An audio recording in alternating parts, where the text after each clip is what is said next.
My son has been promoted to Chunin.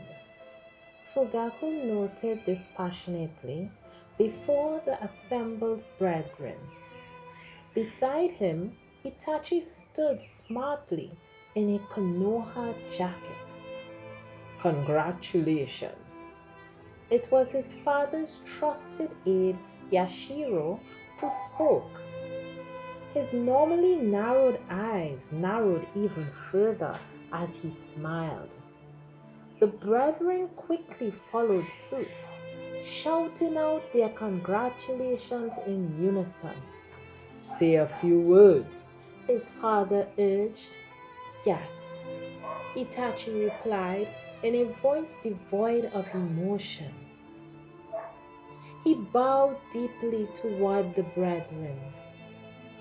I am prepared to continue to devote myself, body and soul, to the path of the ninja, for the sake of Konoha and for the sake of the clan.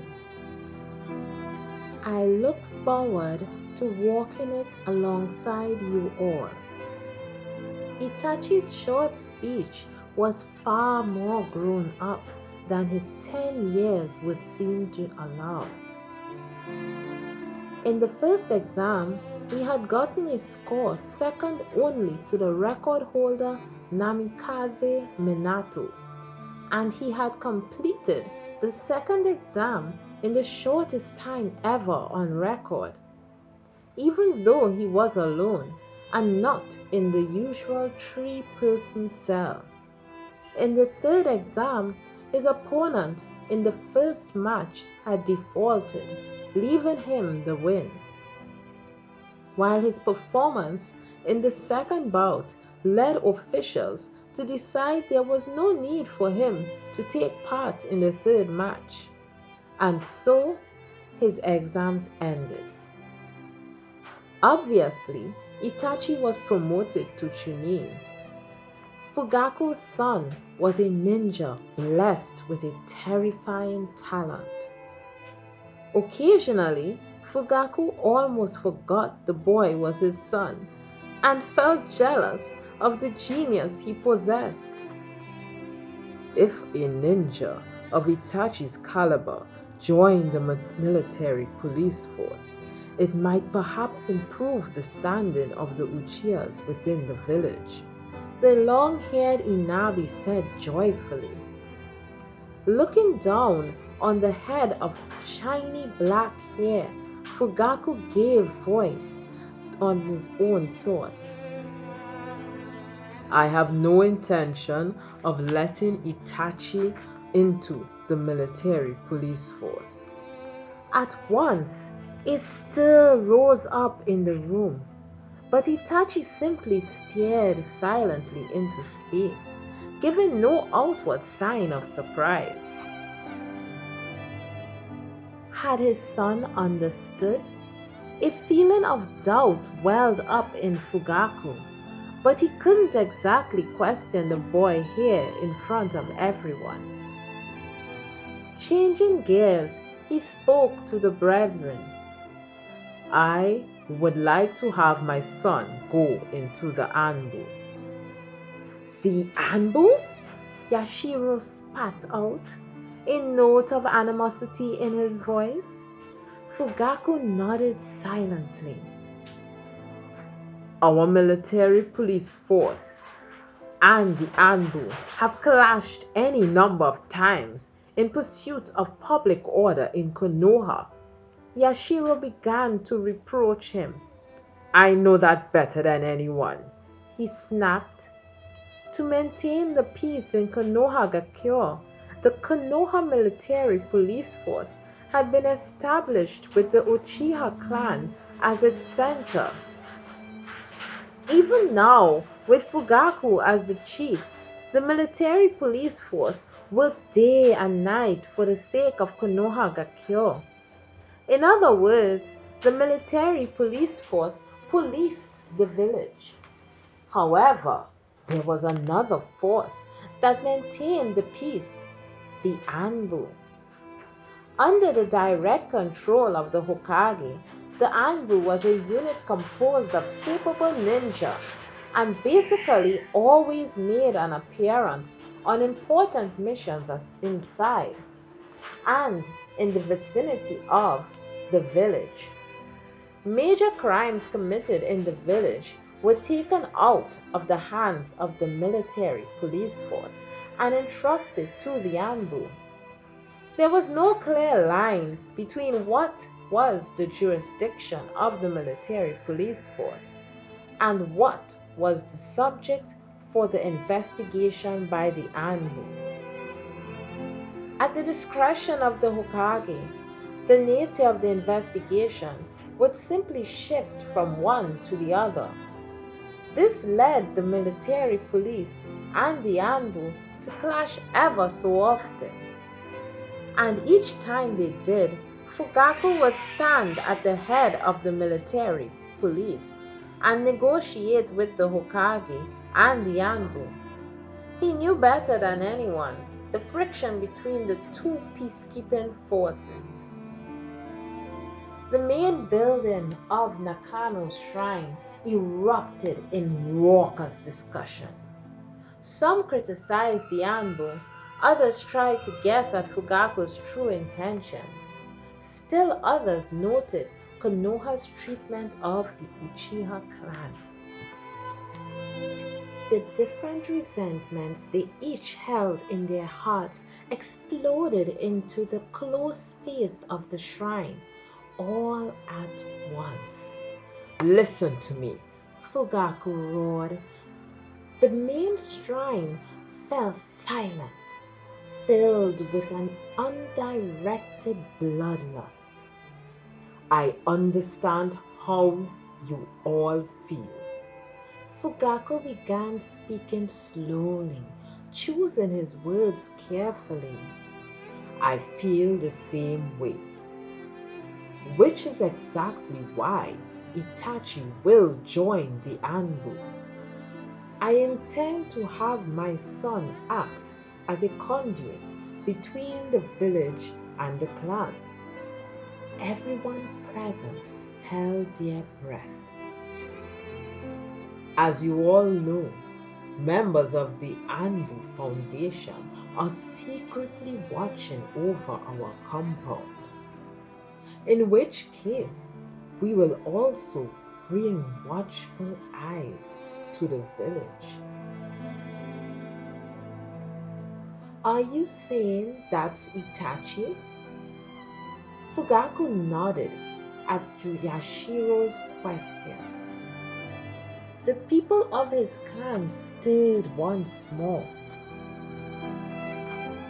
"But we are all comrades of the same village," he heard a murmured voice say, and it seemed he was not the only one to hear it. Hidden in a moment of silence, the voice had reached the ears of everyone in the building. Its owner stood beside him.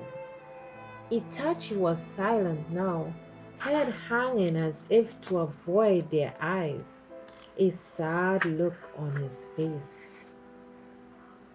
"What did you just say?" Yashiro asked. Eyes still turned to the ground. Itachi started speaking without seeming to direct his words at any one person.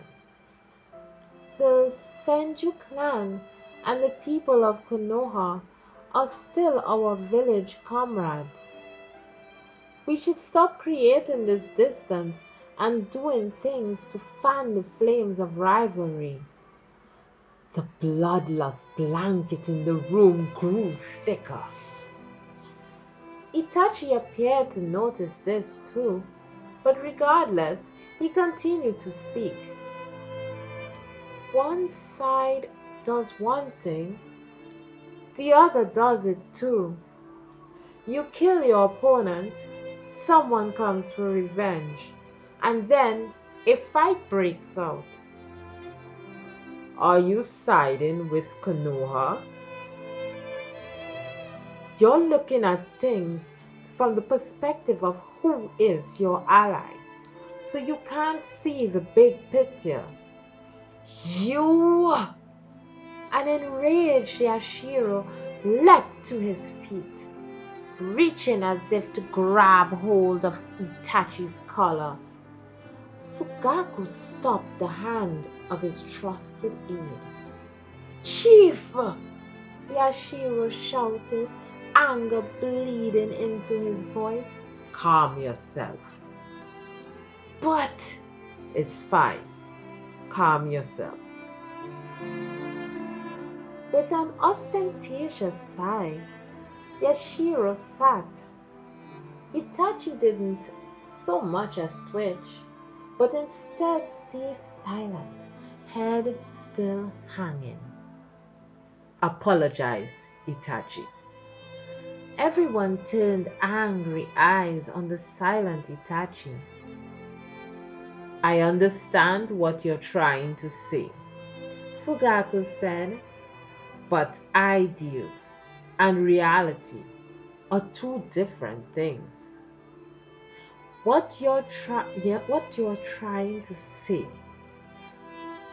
is at best an ideal.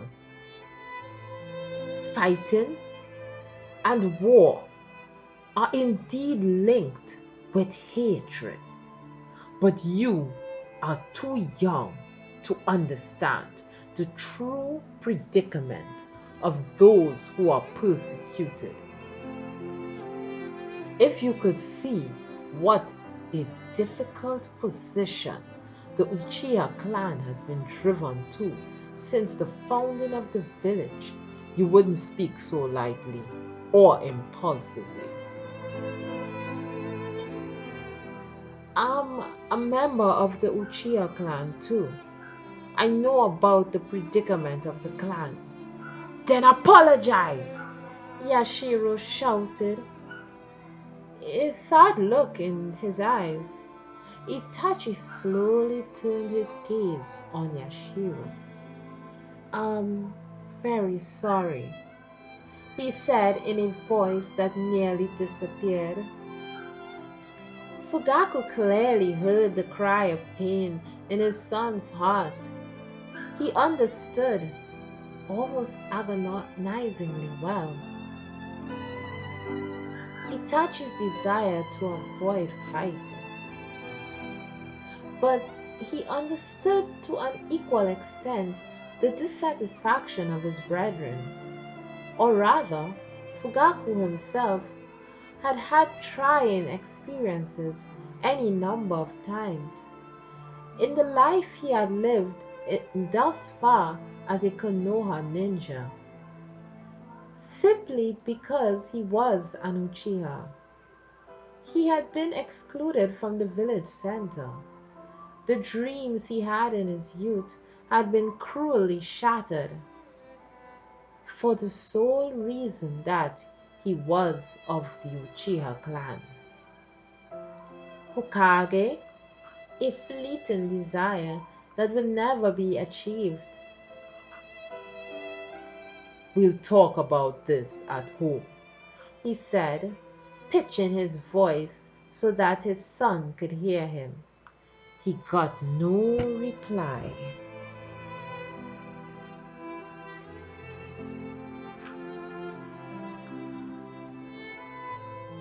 "Master Itachi!" The voice was shrill enough to pierce his eardrums. Itachi turned around. Konoha was full of people coming and going in the evening.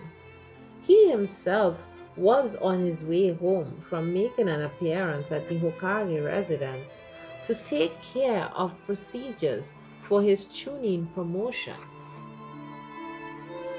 Standing before him was a girl he had seen before, older than he was. The girl who had been his teammate until 6 months earlier. Himuka, Susukage Himuka, the girl told him. Her name was as if reading the confused look on Itachi's face. that was the first Itachi had ever heard of the surname Suzukage. Congratulations on your promotion. Thanks. Himuka was older than he was, but as a ninja, Itachi was more experienced. Given his strange position, he was at a loss for what sort of words to use. Should he speak more politely or should he talk informally? After a minute of indecision, he landed on thanks. Not noticing this indecision on his part, Himuka looked at him with shining eyes. I really admire you so much for getting such incredible results in the Chunin exams. I'm proud that we worked on the same team together, even if it was only for a little while. He didn't know how to respond. He wasn't fighting so people would praise him or be proud of him. Are you still on the team with that quiet guy? Oh, you mean Yoji, right? Ah, that was his name. Around the same time as it was decided you'd be taking the Chunin exam, Yoji was transferred somewhere else, and I haven't seen him since. Transferred? It was pretty sudden. He didn't even get to say goodbye. Something felt weird about this. What kind of transfer happened so suddenly you couldn't even say goodbye? There was only one thing he could think of, Bianbu. But Yoji had only just made Genin, and Itachi couldn't remember him ever doing anything vaguely amazing when they went on missions together. I'm working hard now with Master Yuki and two new teammates. Himuka recounted in a bright tone. As he looked at her, Itachi carved the name Noji into one corner of his heart.